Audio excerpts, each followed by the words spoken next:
कांग्रेस सांसद और लोकसभा में नेता प्रतिपक्ष राहुल गांधी की मुश्किलें कम होने का नाम नहीं ले रही है। उनका बड़बोलापन उनके लिए ही भारी पड़ता दिख रहा है।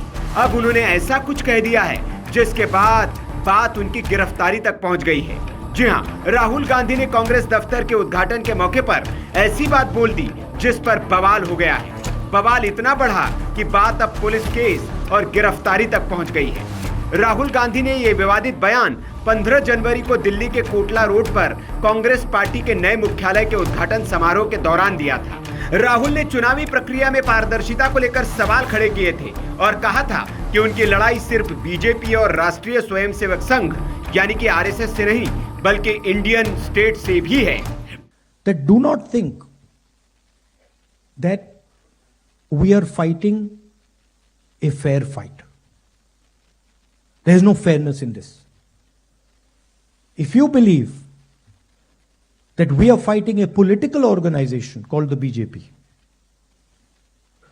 that we are fighting a political organization called the RSS, you have not understood what is going on.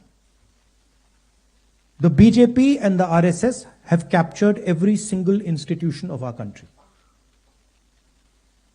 We are now fighting the BJP, the RSS and the Indian state itself. Rahul का यही बयान उनके लिए गले की फांस बन गया है। राहुल के इसी बयान पर असम में एक एफआईआर दर्ज की गई है और उनके खिलाफ गैर जमानती धाराओं में मामला दर्ज किया गया है। पुलिस कभी भी वारंट जारी कर राहुल को गिरफ्तार कर सकती है। मनोजीत चेतिया नाम के युवक ने गुवाहाटी के पान बाजार पुलिस स्टेशन में यह एफआईआर दर्ज कराई है। यह एफआईआर भारतीय दंड संहिता आईपीसी की धारा 152 और 197(1)(d) के तहत दर्ज की गई है। यह मामला संज्ञेय और गैर जमानती अपराधों से जुड़ा हुआ है। शिकायतकर्ता का आरोप है कि राहुल गांधी के बयान से भारत की संप्रभुता, एकता और अखंडता को खतरा हो सकता है। मनोजीत चेतिया ने कहा, राहुल गांधी ने फ्री स्पीच की सीमा को पार कर लिया और उनका बयान राष्ट्रीय सुरक्षा और सार्वजनिक व्यवस्था के लिए गंभीर खतरा पैदा करता है। चेतिया ने आरोप लगाया कि राहुल गांधी ने जानबूझकर विध्वंसक गतिविधियों और विद्रोह को बढ़ावा देने की कोशिश की है। चेतिया ने यह भी दावा किया कि इस प्रकार की टिप्पणी अलगाववादी भावनाओं और अशांति को भड़काने का प्रयास है।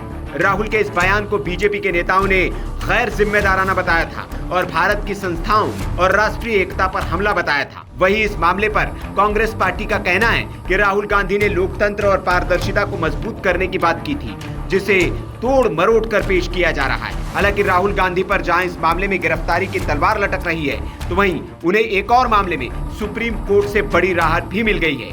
रांची में चल रहे मानहानि केस पर सुप्रीम कोर्ट ने उन्हें अंतरिम रोक लगा दी है। मुकदमा खत्म करने की मांग पर शिकायतकर्ता को नोटिस जारी किया गया है। आपको बता दें कि 2018 में बीजेपी के तत्कालीन अध्यक्ष अमित शाह को हत्यारा कहने वाले बयान को लेकर बीजेपी के एक कार्यकर्ता ने यह केस दर्ज करवाया था।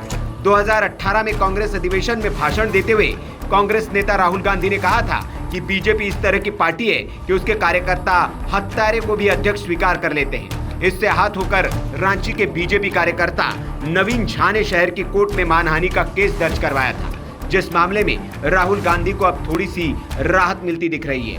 Bureau report, VK news. VK news, राष्ट्र के नाम।